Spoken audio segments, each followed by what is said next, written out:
Hi, it's Gloria with Cheap Yummy Shiny, and I wanted to go through making some very simple oatmeal raisin cookies. I pulled this recipe from food.com. It got a lot of ratings. It got over 1,000 ratings, and it's 5-star. I was like, all right, it must be really tasty. And they said they pulled it from Cuisine Magazine. So it looks really simple. You don't need a lot. I'll just tell you really quick what you need. 2 cups of all-purpose flour, a teaspoon of baking soda, baking powder, and kosher salt, a cup of softened unsalted butter, a cup of sugar, a cup of firmly packed dark brown sugar, 2 large eggs, 2 teaspoons of vanilla, 3 cups of oat, not instant, rolled is good, and 1.5 cups of raisins. It looks very simple. And I did add some cinnamon and some fresh grated nutmeg because I'm crazy. That and I like spices in there. So I hope that you enjoy this recipe. I think it's going to be really yummy and really simple. So let's get over to my counter. Okay, so the first thing you do is you put together your dry ingredients. And I already put in my 2 cups of flour. I ran out of battery and had to plug you in, so sorry about that. So, 2 cups of all-purpose flour. Pull out my baking soda. And this is actually the Trader Joe's baking soda, but I just keep the container and refill it with other baking soda. I just really like the little measuring surface there, so that's why I keep this. So let's see, I'll pull up a teaspoon of baking soda, level it off. Oops, it'd be nice if I actually leveled it off correctly. Put that out of the way. 1 teaspoon of baking powder.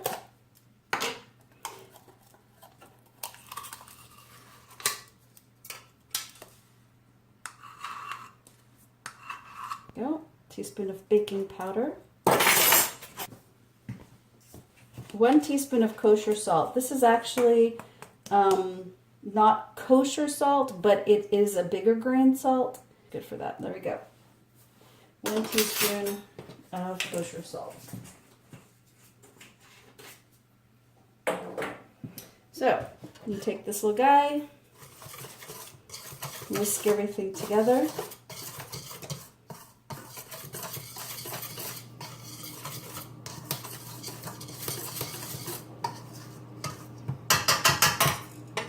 Put this to the side. So I have 2 sticks, which is 1 cup of unsalted butter. It's been sitting in here trying to soften.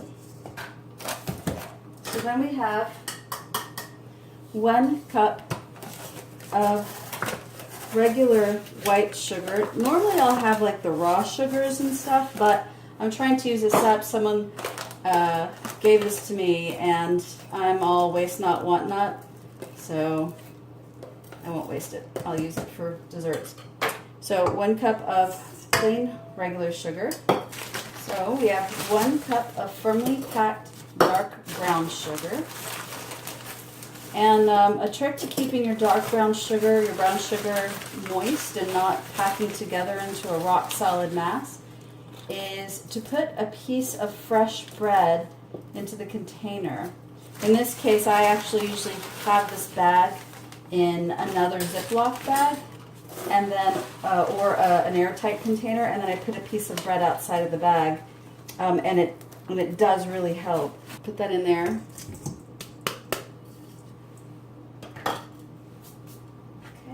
Okay.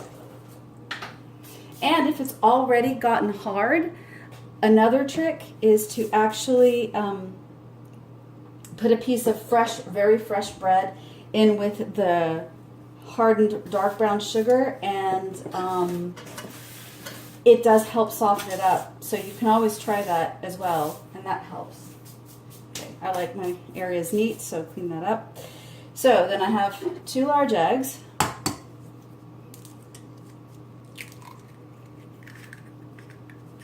And I usually buy pastured eggs.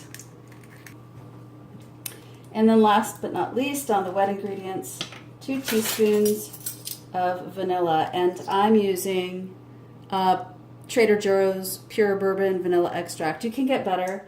This isn't bad. You can definitely get really gorgeous vanilla, but I would tend to use that for something maybe a little more delicate in flavor. So, got my paddle attachment. I can actually use this, but because I have this brown sugar stuff in there, I'll go ahead and just use the paddle attachment. If it doesn't work, I can easily just switch. Oh. I need to remember that. It does that occasionally. Oops.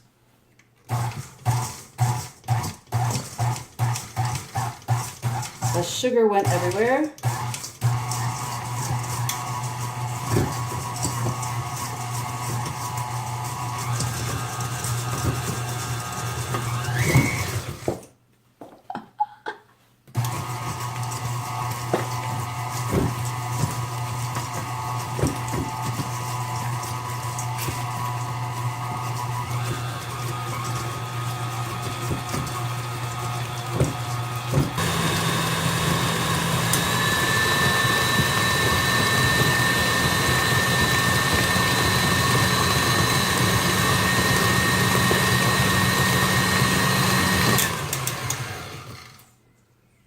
In case you wonder where I keep my hands around this, on the really high speeds, sometimes when I'm creaming something, it'll fly out at the top. And if you've ever tried to find bits of hardened butter and sugar in strange places to clean off in your kitchen, you do the same thing.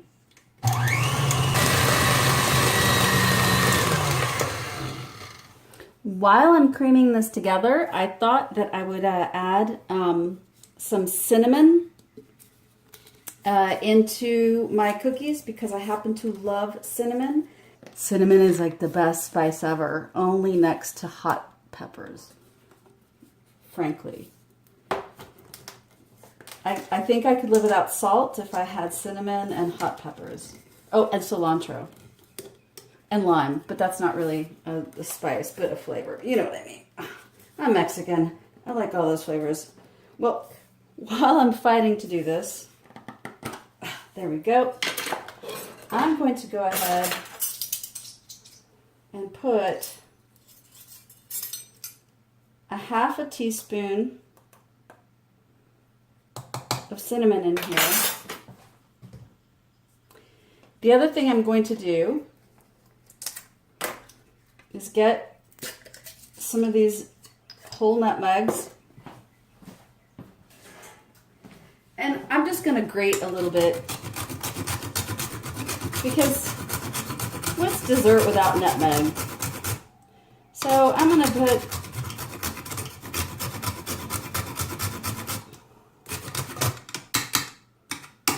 possibly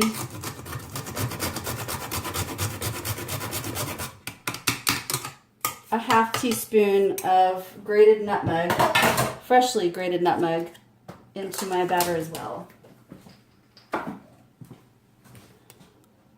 Back to the creaming.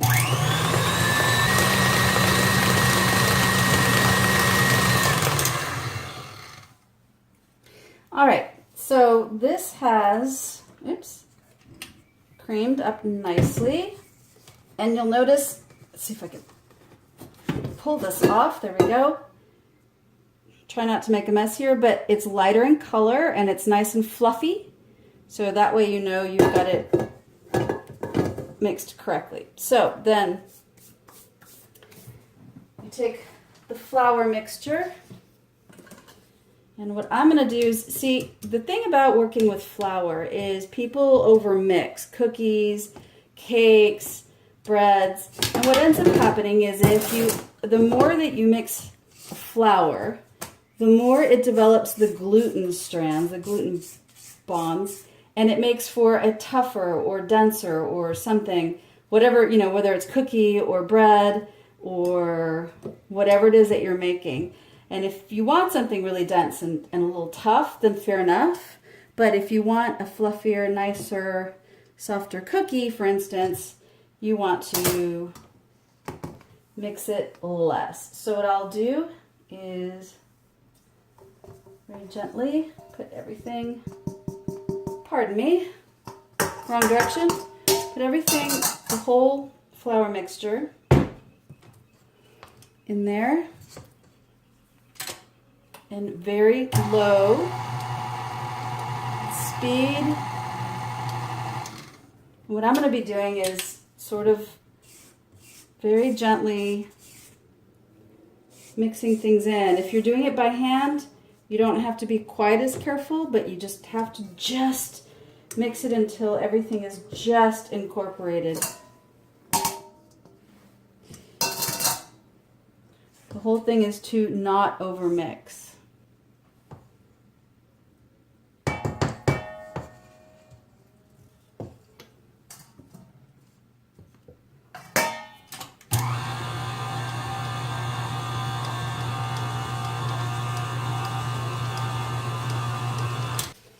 Before this is totally mixed together, I'm going to go ahead and incorporate 3 cups of rolled, not instant, oats.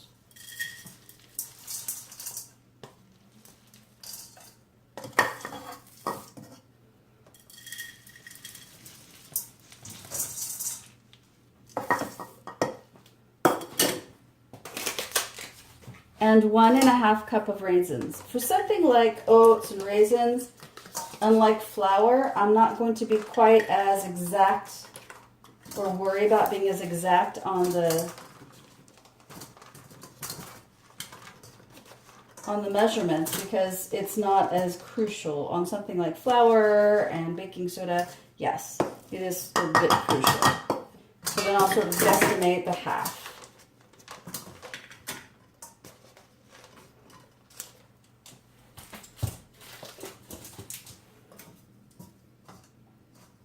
Okay.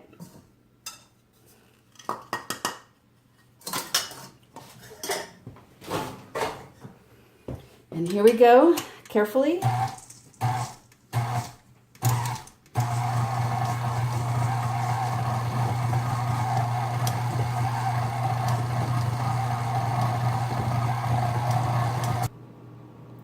Okay, so there we go, basically mixed.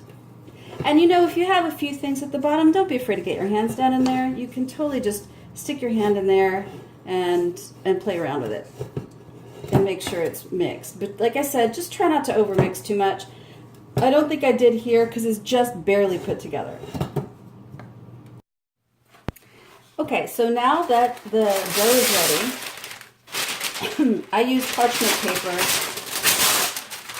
on top of my baking sheets to ease cleaning and also for nonstick purposes. So what I'll do is get about 2 tablespoons ish each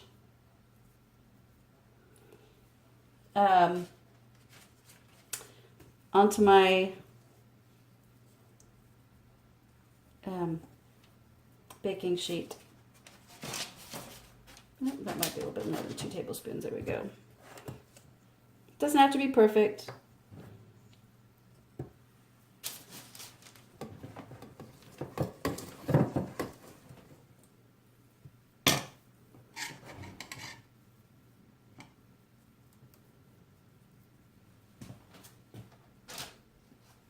So now I'm going to, I have my 350-degree oven. What I'm going to do is, I'm going to cheat a little bit since I'm using 2 separate baking sheets. You really should put this in the middle rack. Oops. I think I can do this. I should have done this before it got hot. So what I'm going to do is I'm going to put one here.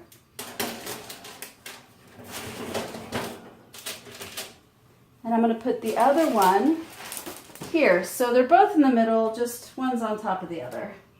I have to watch the bottom one though, because of the heat being held by the top cookie sheet, might cook faster.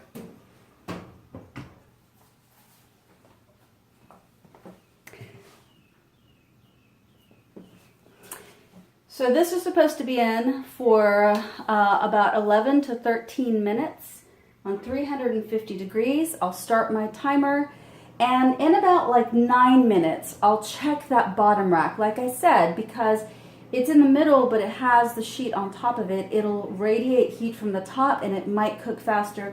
So I'll keep an eye on those. So I'll check back with you in about 13 minutes.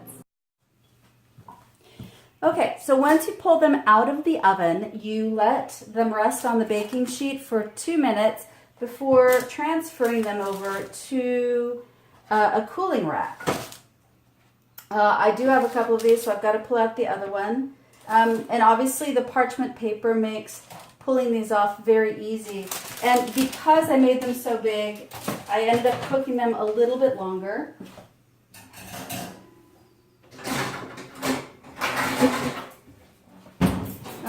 I ended up cooking them like 14 minutes because some of these were actually quite big.